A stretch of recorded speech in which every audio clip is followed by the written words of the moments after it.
Hello friends, today we are going to learn golden rules of accounting. All you know that in every business house, they have to present their financial information to the different stakeholder. Stakeholder means to say that are having certain interest in the business house. You can say like customer, employees, consumers, investors, or the government authorities, the income tax authorities. So different individuals have different kind of interest in the business house. So they require the financial information, and through that they can analyze. Through that they can take their decision related with business house. So whatever the information that is provided in the financial must be accurate and present a true picture of the business house. And for this presentation, it must account for all the transaction that the business house are compared to understand their financial status. And like just suppose you can take the example one of the business organization. Just suppose that is a manufacturing organization and want to do the comparison with another organization. So how they can do the comparison? If their accounts are uniform in nature, so they can simply do the comparison with other organization. Okay. Now apart from this, we say that to bring about the uniformity and to account for the transaction correctly, there are three golden rules of accounting are there, and these rules form the very basis of passing journal entries, which in turn form the basis of accounting and bookkeeping. Now I'm going to tell you that what are these three golden rules of accounting. So very firstly, that you called as one of the important account, that is real account, another is personal account, another is nominal account. So now I'm going to tell you what is real account. Real account is a general ledger account, and it is related with the assets and liabilities other than people account. Okay, now I'm just telling you what exactly the asset we are talking here. So it can be the tangible real account or it can be the intangible real account. Okay, so in the tangible real account, or you can say intangible asset, what we are going to involve the assets that we can touch, we can feel, we can measure, or we can purchase. Okay, or either we can sell them. Okay, example here you can say that is cash account, stock, furniture, land and building account. Okay, so these are going to involve into the tangible real account, or you can say tangible real asset account. Fine. Another we can say that involve under the real account that you called as intangible real account. So what is this intangible real account? Intangible real account are those accounts that represent such things which cannot be touched, but of course their value can be measured in terms of money. Like you can take the example like goodwill, whatever the patents in the organization, the trademarks and the copyrights. Okay, I hope this is clear. Now I want to tell you what exactly the rule of the real account. So the rule for the real account, that is debit what comes in, credit what goes out. Okay, the rule for the real account is debit what comes in, credit what goes out. Okay, so this rule related with the balance sheet items, and when organization is going to purchase something, then something come in and something goes out. Okay, just here I am taking one example. Cash paid for the purchase of machinery, that is $400. Okay, so if we see this example, now here what is coming in the organization, that is machinery. Okay, what is coming in the organization, that is machinery. So we what we are going to do when we are going to put the entry for this machinery, so we are going to debit this account, machinery account we are going to debit, and what is going out, that is cash. Okay, or another example here we are going to take, just suppose we are going to purchase furniture.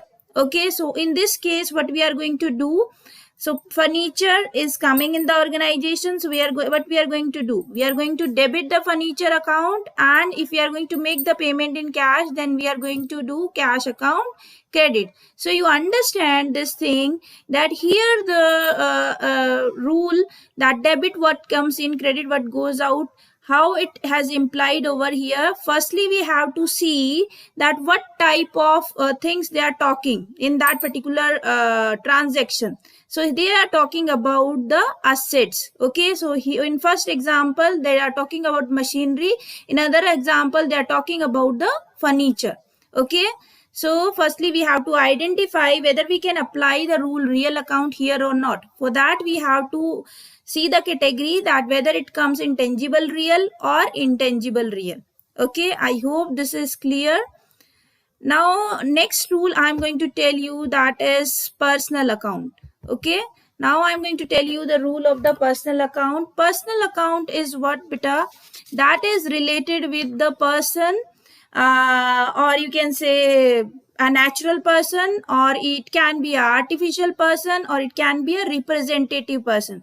See, natural person, if I say, so that involve like all the human beings, you can say Ram, Sham, Mohan, or either you called as any kind of proprietor's capital account, or debtors account, or creditors account. So these are all the human beings. So we are going to involve into the natural person account, and this is the first category of the personal account. Second one we are going to involve, that is artificial personal account. So what we involve in artificial person, like just suppose the any organization is there. Okay, so we are receiving certain amount from that organization, like just suppose ABC organization is there, XYZ organization, any firm account, you can say any organization name is there.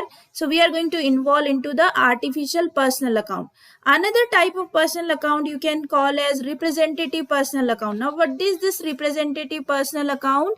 So when any account that is going to represent a particular person or group of person, okay, so that is going to involve under the representative personal account. So like just suppose if we are going to say here that salaries are outstanding for the last year or for the last month. Okay, so this is representing the people, those who have not received their salaries, but they are going to receive in near future. So this will come under the salaries outstanding account. Okay, now what is the rule for the personal account?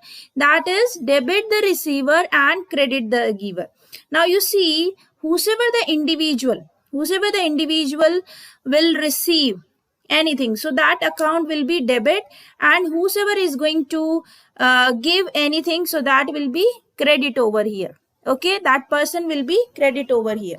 Now if we say one example here we are going to take, when organization buy or sell something on credit basis, then personal account come into existence. Like here we say, like furniture bought from ABC and company on credit, then journal entry will be debit furniture and credit ABC company, that is a giver, because we have done a credit transaction over here. That's why we have not keep the cash into the credit account. Instead of that we are keeping the ABC company, because we are supposed to pay to ABC company in near future. Okay, I hope this is clear. Now next example here we can say building sold to XYZ on credit. Okay, so here journal entry is going to debit, in which XYZ, that is a receiver. Okay, and building is going to be credited. Okay, so what is the rule for the personal account? Debit the receiver and credit the giver.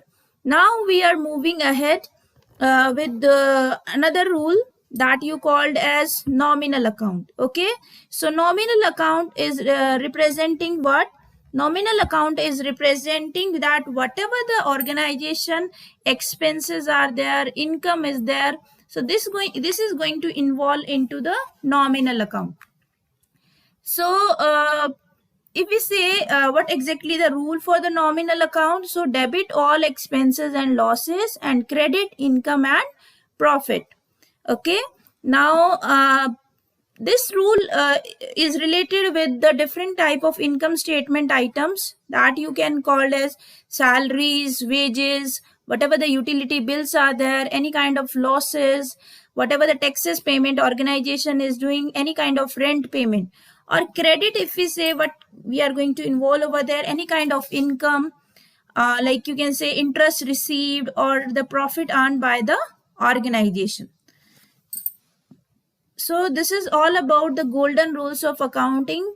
I hope all the rules are clear to you. I'm just giving a quick rule revision to you again.